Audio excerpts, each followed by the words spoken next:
LNS catalog number 185597.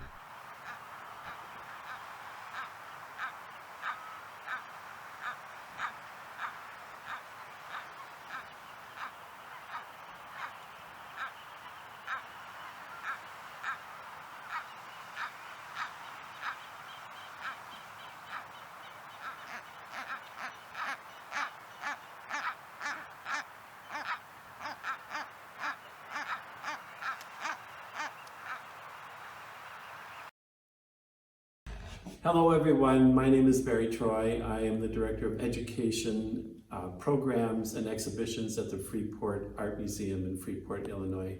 And we are very fortunate to have, as one of the exhibits in our spring and summer of birds, is Alice Hargrave from Chicago. And she has created this wonderful both installation and exhibit of wall pieces as well.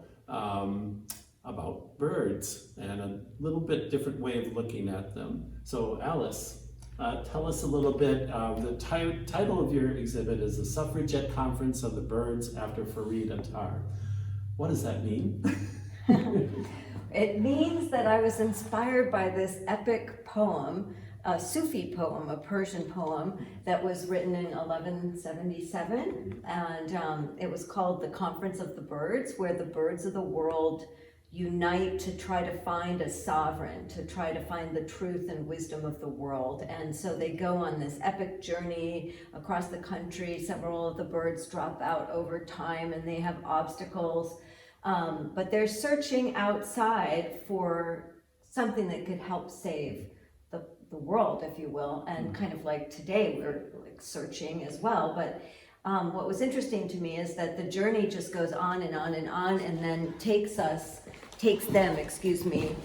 to a mountain lake. And at the end of the journey, the birds arrive at this mountain lake where they look in and they see the reflections of themselves, which to their mind, all of a sudden, that taught them that the truth and the wisdom and the sovereign that they were looking for was in fact themselves and within themselves. And the analogy of us looking sometimes outside of ourselves for something when we really should be looking deep in ourselves for the truth and strength. So that analogy really interested me. And so then the suffragette part, because that's the story of the Conference of the Birds, the suffragette part came along when two curators from New York asked several women artists across the country to make work specifically for the 100-year anniversary of the 19th Amendment. So I was thinking, how can I do that, or how can I apply that to my work in some way? And I noticed that the passenger pigeon actually became extinct and lost its voice at approximately the same time as the 19th Amendment was passed. So I was thinking about how women gained their voice at the same time that Martha, the last passenger pigeon, lost her voice. And that parallel just got me working and thinking about female voices of birds and empowerment of women, birds, species, female voice, and giving these birds voice. So that's where that all started. So it became the Suffragette Conference of the Birds. So the panel led to this piece over here. Yeah, so this panel here is 11 species of birds, all female calls. And I tried to find the birds that were closest relatives to the passenger pigeon that are still alive today. And I work with the Cornell Lab to get to photograph the sonograms of the bird calls. So they're the sound wave patterns of the bird calls themselves. And I color them with the actual colors of the birds. So I pick a pigment from some place on that bird and use that. Exactly. So I wanted to, in the beginning of my bird interests, I kept hearing people say in relationship to the Florida grasshopper sparrow, which is the most threatened bird in the United States. I started with the parameter of imaging the 5 most threatened birds of the United States, and then I grew from there different parameters. But people would always say, why save that dumb brown bird? And I just hated that. It was ubiquitous. And so I was thinking, well, that brown bird has pink skin or bright yellow eyes like the snowy owl, or their colors that are always unexpected if you just take the time and look. So I wanted to use color as advocacy, if you will. So I tried to find the most unexpected, unusual color of the birds and then let that speak. I ask you a question about that too. Why in this format, this large format, these patterns? Where did that come from, that idea of creating these screens, or if you will? Well, in the idea of the Conference of the Birds, of bringing all the birds together, so it was a way for me to reunite the different birds, and I'm always thinking about which birds I'm putting together. I kind of often think about how people care about certain flamboyant birds, but less about pigeons, or less about sparrows, or robins, and sometimes I've done pieces where I kind of bring together like a non-hierarchical combination of birds. So I might bring like the most, like what you could say, pedestrian bird that people don't care about, with one of the fancy birds that people actually are more cognizant about. And then I also started piecing them together into screens with the idea of wanting to use them for bird collision prevention. I want to put the work to work. I always want to put the work to work and raise money for the Cornell lab to get money for the birds themselves. But more specifically, I thought it would be really poetic if the patterns on the glass were the voices of birds themselves shouting out to other birds, don't fly here. So this is where you, from a previous talk, where you created stickers with patterns that the bird can see and they can avoid crashing into the glass. Right, exactly. And that's one of the main obstacles for migrating birds is Chicago, a huge city right on the Mississippi Flyway. It's just awful, the number of birds that are lost simply because they're crashing into windows, which could be completely prevented. And you can put patterns on windows that humans don't even see in an infrared fluorescent color that birds see, but people don't. So it doesn't even have to be a aesthetic obstacle, if you will. So they're making glass that's specifically for birds, where the patterns is in the glass, or you can do vinyl, and there are other solutions as well, and with patterns. But I thought if it was the patterns of the voices of the birds, I'd love to do make that, you know, be the image that prevents the carnage, if you will. Now, you've mentioned before to me that this isn't the first time you've worked with images from science. There was some earlier work that you did, I think it involved cats and brains and so on. You want, I'm aware of this, because it's a different way of working, you know, where you're not like a traditional artist painting a painting or drawing, you're drawing from another field, you're drawing marks. Talk a little bit about that history. Okay, well, I guess throughout my work, I've always been interested in bridging that gap between art and science, and I guess from the very beginning, I was also interested in stretching genres, for example, the genre of portraiture. So how can we make a portrait, if you will, of something abstract? So with the researcher in New York who I was collaborating with, he was doing imagery of where different emotions were in the brain, where love is, where hope is, where fear is. Those were the three emotions that I did portraits of.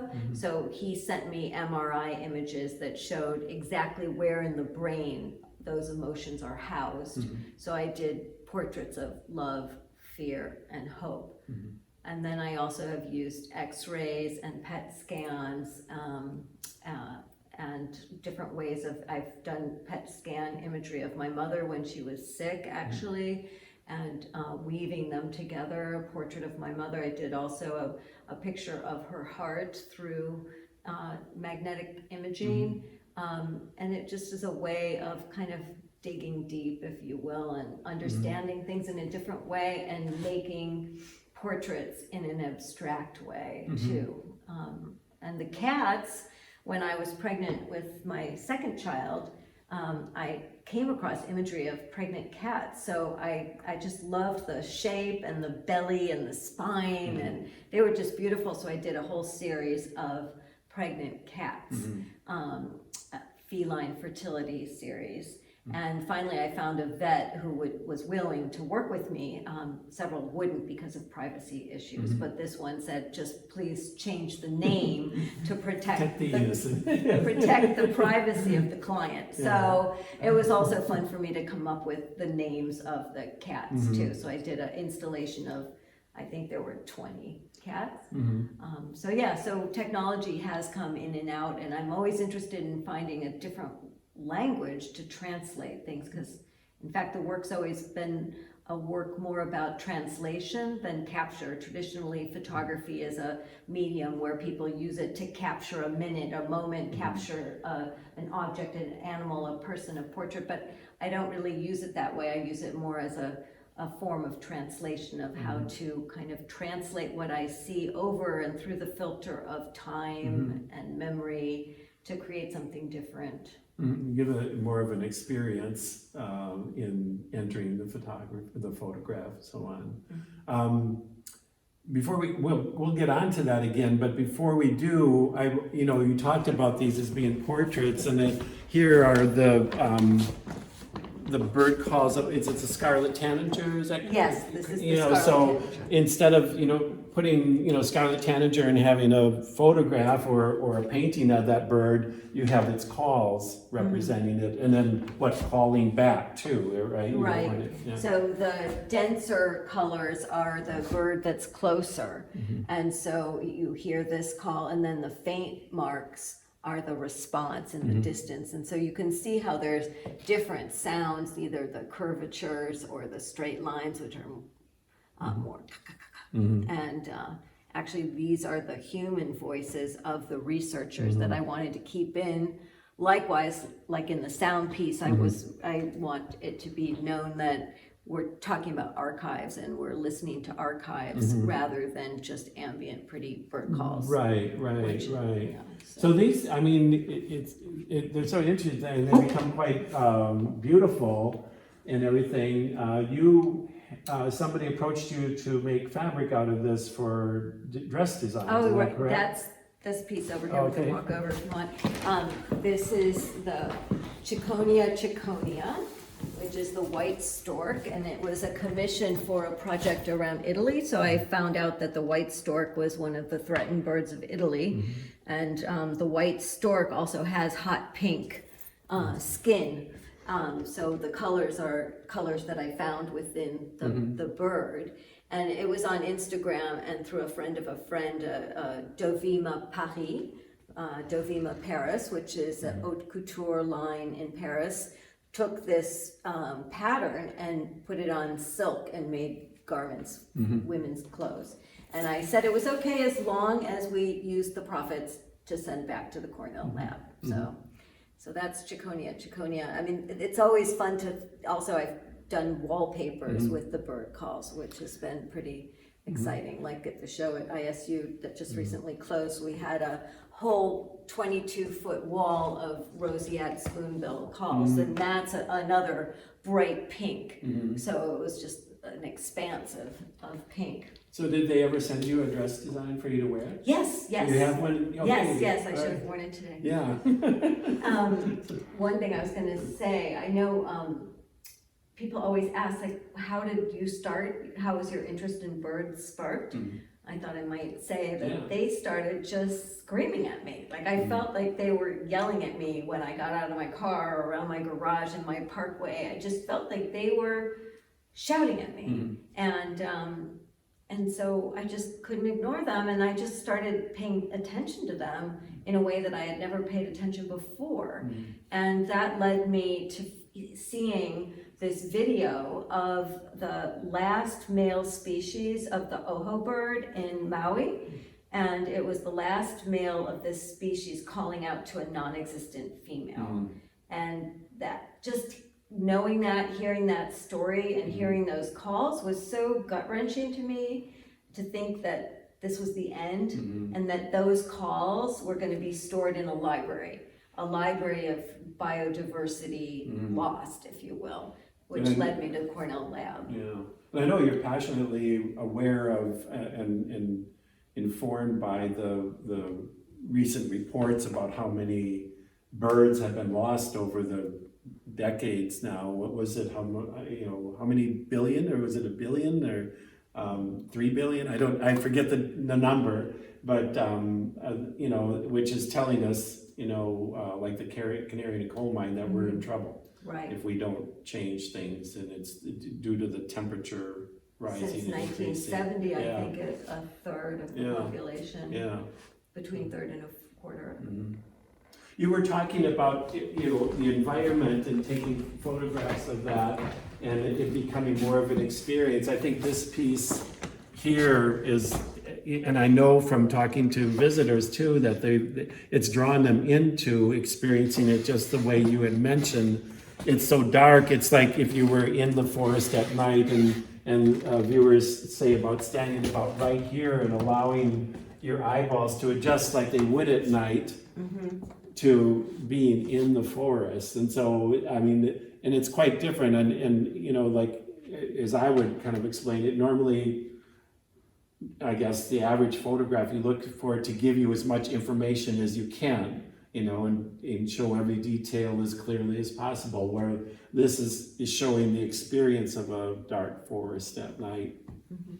Yeah, I'm glad that that's reading for people, or also thinking about how an animal's eyes adjusts to darkness as well, because the more you look and more you block out the external, the more eventually this comes to life. And I love that, the cusp of how dark can I go. So it's a lot of craft, in fact, of printing to kind of keep detail in the darkest of shadows, and just to have it not go black. And that, I just love that process. I'm really meticulous about my printing, and I do all my own printing. So that's important to me to have that. I mean, I look at every quadrant of a picture. And you've sometimes, after blowing them up like that, you've discovered birds in them that you weren't aware that were there, correct? Yeah, that happened recently in the Audubon photographs from the dry tortugas and the big cypress. Yeah, so when I brought them up to scale in the studio, they became 52 inches long, the others 62 inches long. So when they were on my table, I looked, I was like, oh my God, there's this other bird back there that I never saw. So I could discover creatures in the wilderness that I wouldn't have seen if it wasn't brought up to that scale. And so that brings a big smile to your face, I imagine. When you're Absolutely. The other thing that, just with this photograph in particular, people have been commenting on is that when they look at it, it almost seems velvety. And I know this is more of a technical issue, the type of printing on the type of paper. Yeah, it's matte paper. It's Hahnemühle, which is a German brand. I've been printing on their eco-friendly papers as well. They have a really beautiful bamboo paper that I've been working with as well. But it is a very velvety surface, the paper in itself, and then the layering of the ink when it's this dense, and when there's no glazing or no glass, you can really get right in up to the picture, and you can almost feel that texture, if you will. Yeah, people have been noticing that. There's one more wall piece over here. It looks like, to me, like a foggy morning by a lake and so on. And then there's some lines going through it here that are they seem to be overlaying that. Could you talk about this piece and what those are?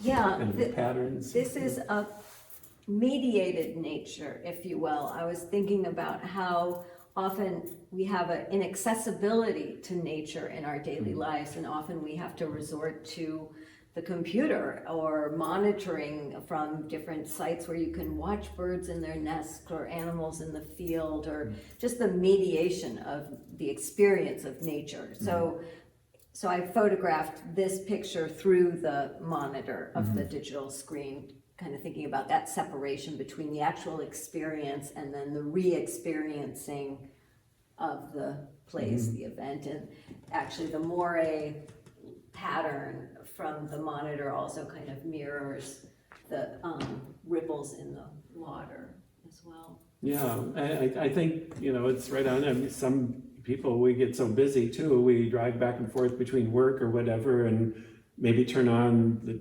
television and watch a nature program on television, but we're not exploring it maybe as much as we could or would like to, Or we need to. Yeah. And then, so let's talk about this, another large piece here in the back wall. It looks like, to me, it appears to be a Florida landscape or something tropical.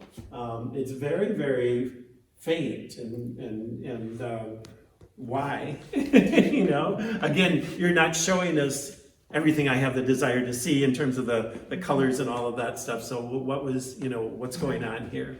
So again, it's like another cusp of what you can show or not show, and just find that balance. But this is really kind of like an after image in your mind or in your eye after you see something, and just, it's kind of like a trace of an experience, a trace of a place. So it is like an after image, if you will. And I am thinking about the separation, like the figure ground separation between landscape and figurants, and in this case the figurant is the birds. So separating out that landscape and the birds and thinking about how they're being separated anyway through, and referring to how they're being separated through environmental crises. So here on this wall we have some smaller panel prints, if I'm correct in that? Yes. And we have each one of them, at least in this section here, has a bird call on it. They're different colors. There's a little bit different environment. What puts these two together? These are specific species. I call them the suffragette birds. This is the pink pigeon, again, going back to that idea of trying to find the species that's the closest living relative to the passenger pigeon. So I have the band-tailed pigeon and the pink pigeon. And just blending, bringing together the voice and the landscape, again, separate but side by side. This is the river tyrannulet, if you will. And this is a pair, like a couple, a flamingo and a loro. Again, a portrait, but through their vocalizations. Yes. Yeah. And the only living bird in this project on the wall here today, the little hummingbird that greets you as you first walk into the space. So. Well, I would just say thank you so much for carrying your work to us here in Freeport. Yes, so before we sign off here, I know you had some favorite quotes that kind of inform you as a person and as an artist. Would you share one of those with us, please? Sure, I would love to. There's so many quotes that I love. This is one that I think about that's related to my creative process. And it's by Anais Nin, and she says, and she's a writer, by the way, so she writes, "We write to taste life twice, in the moment and in retrospect." So I think of that very similar to my creative process. I do make the photograph, so I'm tasting life through the moment of making the image, and then experiencing it again when I make the final output. Actually, several moments. There's hitting the shutter, searching, right? Yeah. And then, Looking, and then thinking back through the filter of time, memory, especially if there's a lapse of time. Often there's a lapse of time between when I actually make the photograph and then make it into its final iteration, if you will. So that's through a translation of time, memory, loss. I just remembered there's one thing we didn't touch on, and we should, it's important. We've had it turned off while we've been making this recording, but she has a soundtrack for this exhibition here. And could you tell us a little bit about that, because it's a very important part of it? Yeah, the sound piece installation in this space is the 22 species from Audubon's portfolio, Birds of the Florida Keys and the Dry Tortugas. I had a residency in Key West, just exactly pre-pandemic, where I was there for 6 weeks, and I photographed in Big Cypress, the Everglades, Dry Tortugas. I took sound recordings myself, but I wanted to trace the 22 species that Audubon depicted in this iconic portfolio of birds.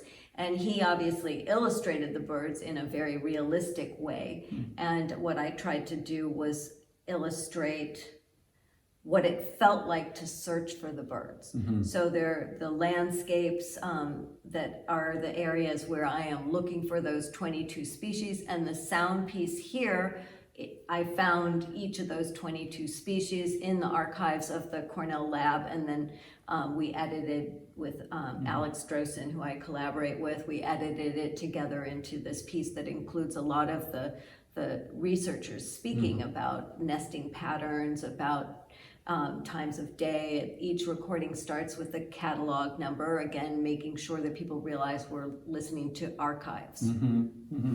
Yeah, and I really encourage you, if you haven't been in to see Alice's work here, to come in and sit in the room with the bird songs going and everything, that it adds such another level to it. And so please get here. The show is up until August 7th, but time goes quickly, so don't put it off till the last minute.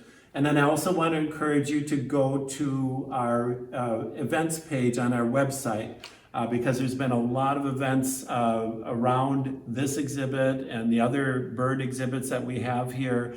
And so please check it out. Big on the schedule coming up is a visit to Freeport by Christian Cooper. We're very excited about that and his visit and what he has to offer. So thank you. Thank you. Thank you.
Zenaida Dove, April 12, 1986, at about 6:30 a.m., 1 kilometer north of Sandy Ground on the island of Anguilla.